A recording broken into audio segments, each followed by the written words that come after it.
ओव्हिस kitchen या recipe चॅनलमध्ये तुमचे स्वागत आहे. तर आज आपण चक्क अंड्यामध्ये चपातीचे काप टाकून अशी कोणती रेसिपी करणार आहोत ना, हे तुम्हाला मी सांगणार आहे. रेसिपी खूप जास्त अप्रतिम आहे. या रेसिपीच्या ना तुम्ही खरंच प्रेमात पडाल आणि तुम्हीच नाही तर ही रेसिपी जे कोणी खाणार आहे ना, ते तर नक्कीच प्रेमात पडेल. इतकी जास्त ही भन्नाट रेसिपी आहे. कमीत कमी साहित्यामध्ये अगदी तयार होते, झटपट तयार होते, कोणतीही पूर्वतयारी करायला लागत नाही. आत्ता व्हिडिओ संपला ना तरीसुद्धा ही रेसिपी तुम्ही झटपट अशी बनवू शकता. त्यामुळे ना ही रेसिपी प्रत्येकाने केलीच पाहिजे. तर चला थोडाही वेळ न घालवता लगेच व्हिडिओला सुरुवात करूया. त्याआधी जर चॅनलवरती नवीन असाल आणि चॅनलला अजूनही सबस्क्राईब केलं नसेल तर एक लाईक आणि एक सबस्क्राईब करायला विसरू नका. आता इथे पाहू शकता ही रेसिपी मी 2 ते 3 जणांसाठी करते. त्यानुसार इथे 3 अंडी घेतलेली आहे. तुम्ही जर जास्त लोकांसाठी करत असाल ना तर इथे अंड्याचं प्रमाण तुम्ही तुमच्या आवडीनुसार इथे वाढवू शकता. आता ही अंडी ना आपल्याला थोडा वेळ साईडला ठेवून द्यायची आहे. खरं तर करताना ना ही रेसिपी थोडीशी जास्तच करा, कारण की शिल्लकसुद्धा राहणार नाही.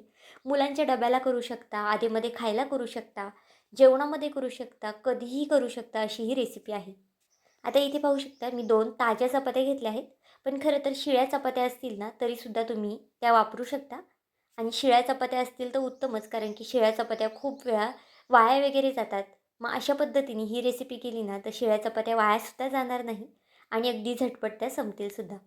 पण जर तुम्हाला ही रेसिपी लगेच करायची असेल आणि तुमच्याकडे ताज्या चपात्या असतील ना तर तुम्ही लगेचसुद्धा ही रेसिपी करू शकता. जसं की मी आता इथे ताज्या चपात्यांचा वापर केलेला आहे.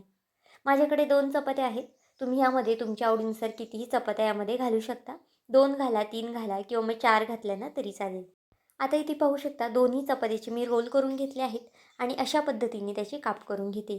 तुम्ही सुरीनेसुद्धा इथे काप करू शकता किंवा मग अशा पद्धतीने कैचीनेसुद्धा काप करू शकता. सुरीनेसुद्धा झटपट होतात, कैचीनेसुद्धा पाहू शकता अगदी पटापट काप होतात आणि अगदी या पद्धतीने काप केले ना तर अगदी दिसायलासुद्धा छान दिसतं. पाहू शकता अगदी पटापट काप होतात, ते अजिबातच वेळ वगैरे लागत नाही. मी हे याचे काप करून घेते. तोपर्यंत जर तुम्ही चॅनलला अजूनही सबस्क्राईब केलं नसेल ना तर नक्कीच एक लाईक आणि एक सबस्क्राईब करायला विसरू नका. आणि माझा हा व्हिडिओ तुम्ही कोणत्या देशातून शहरातून पाहत आहात ना हे सुद्धा मला कमेंट करून सांगायला मात्र विसरू नका. कारण की तुमच्या छान छान कमेंट वाचायला मलासुद्धा खूप जास्त छान वाटतं. त्यामुळे नक्कीच एक छानशी कमेंट करायला मात्र विसरू नका. इथे पाहू शकता सगळे काप आपले तुकडे करून झालेले आहेत आणि 2 चपात्यांचे इथे मी हे काप करून घेतले आहेत. आता यामध्ये चवीनुसार मीठ घातलं आहे, अर्धा चमचा हळद घातली आहे आणि कुटलेली जी आपली लाल मिरची असते ना ती घातली आहे. कुटलेली लाल मिरची घालणं ऑप्शनल आहे. तुम्हाला जर आवडत असेल तर घाला, तर तुम्ही स्किपसुद्धा इथेही करू शकता. आता चमच्याने किंवा मग रवीने वगैरे अशा पद्धतीने हे छान असं फेटून घ्या. 1 मिनिटभर तरी हे फेटायचं आहे. म्हणजे तुम्ही जितकं छान हे फेटशाल ना तितका आपला पदार्थ जो आहे ना तो अजून छान होईल. त्यामुळे शक्यतो अगदी छान पद्धतीने फेटून घ्या. आणि ही रेसिपी ना नक्कीच करून पहा. पाहुणे-रावळे आले ना तरीसुद्धा तुम्ही ही रेसिपी करू शकता किंवा मग मुलांना जरी तुम्हाला काहीतरी चटपटीत असं खायला द्यायचं असेल किंवा मोठ्यांना काहीतरी छान खाऊ घालायचं असेल ना, तर हा उत्तम पर्याय आहे. कारण की रेसिपी दिसायला इतकी जास्त सुंदर दिसते ना, की तुम्हालासुद्धा आश्चर्य वाटणार आहे, की आपण ही शिळ्या चपातीची किंवा मग चपातीपासूनही आणि अंड्यापासून ही रेसिपी तयार केलेली आहे. आता इथे पाहू शकता बॅटर जे आहे ना, ते आपलं अगदी छान असं फेटून झालेलं आहे. मी चमच्याने छान असं फेटून घेतलेलं आहे. आता यामध्ये ना थोडीशी कोथिंबीर घालूया आणि पुन्हा छान असं बॅटर मिक्स करून घेऊया. अगदी व्यवस्थित असं मिक्स करायचं आहे. तुम्हाला जर हवं असेल ना, तर तुम्ही अशा पद्धतीने काप नाही केले. जर तुम्हाला चपातीचे तुकडे-तुकडे करायचे असतील ना, छोटे-मोठे, ते सुद्धा तुम्ही इथे करू शकता. आता बॅटरसुद्धा छान असं आपलं फेटून झालेलं आहे. तोपर्यंत गॅसवरती एक पॅन ठेवला आहे. तुम्ही पॅन ठेवू शकता, एखादी पसरटं कोणतंही तुमच्याकडे भांडं असेल ना, ते ठेवू शकता किंवा मग जो आपला चपात्या भाजायचा तवा असतो ना, तो सुद्धा इथे तुम्ही ठेवला ना तरी चालेल. आता पॅनला थोडंसं मी तेल लावून घेतलं आहे. खूप जास्तसुद्धा तेल लावायचं नाही आहे. कमीत कमी तेलाचा इथे आपल्याला वापर करायचा आहे. तर इथे मी 1 ते 2 चमचे इतपतच तेल ओतून घेतलं आहे. आता तुम्हाला नक्कीच वाटलं असेल की इथे आपण ऑमलेट करतोय, पण असं अजिबातच नाही आहे. रेसिपी खूप पुढे जी आहे ना, ती खूप जास्त वेगळी आहे. त्यामुळे नक्कीच शेवटपर्यंत पहा. व्हिडिओ कुठेही स्किप करू नका. जर तुम्ही व्हिडिओ स्किप करून पाहिला ना, तर खूप साऱ्या टिप्स ज्या असतात ना, त्या मिस होतात. आता पाहू शकता बॅटर अगदी व्यवस्थित पसरून ठेवलं आहे आणि हे थोडा वेळ झाकण ठेवून देऊया. तोपर्यंत एक लहान आकाराचा कांदा घ्यायचा आहे. आता माझ्याकडे मोठा कांदा होता त्यामुळे मी मोठा कांदा घेतला आहे.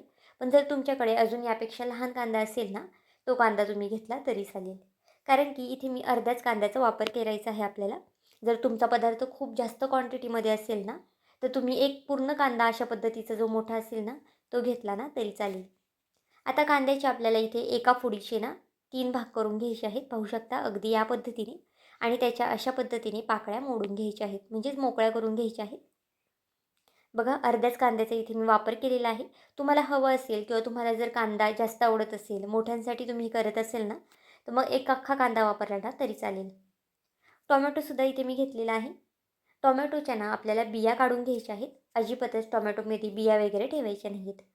आणि टोमॅटोसुद्धा इथे पाहू शकता मी अर्ध्याच टोमॅटोचा वापर केलेला आहे. जर तुम्हाला टोमॅटो जास्त आवडत असेल तर तुम्ही अख्खा टोमॅटोसुद्धा यामध्ये वापरू शकता. पाहू शकता इथे टोमॅटोच्या बिया वगैरे मी काढून घेतलेल्या आहेत. जो आतला भाग टोमॅटोचा असतो ना, तो आपल्याला इथे काढून घ्यायचा आहे. कांद्याच्या आणि टोमॅटोच्या अगदी एकसारख्या अशा आपल्या फोडी तयार झालेल्या आहेत. तोपर्यंत आपण जे बॅटर ओतून घेतलं होतं ना अंड्याचं, ते सुद्धा पाहू शकता खालच्या साईडने छान असं फ्राय झालेलं आहे.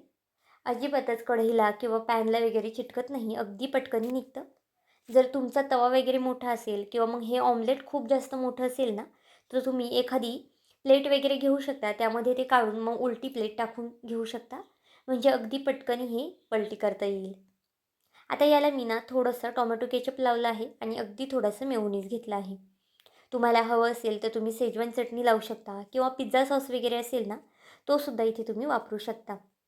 मुलांना जर अशी चपाती आणि अंडं खायला दिलं ना, अंड्याचं पोळं वगैरे, तर मुलं खात नाही किंवा मग नुसतं अंडं खातात आणि चपाती खात नाही. पण त्यांना ऑप्शन म्हणून तुम्ही ही रेसिपी नक्कीच बनवून देऊ शकता.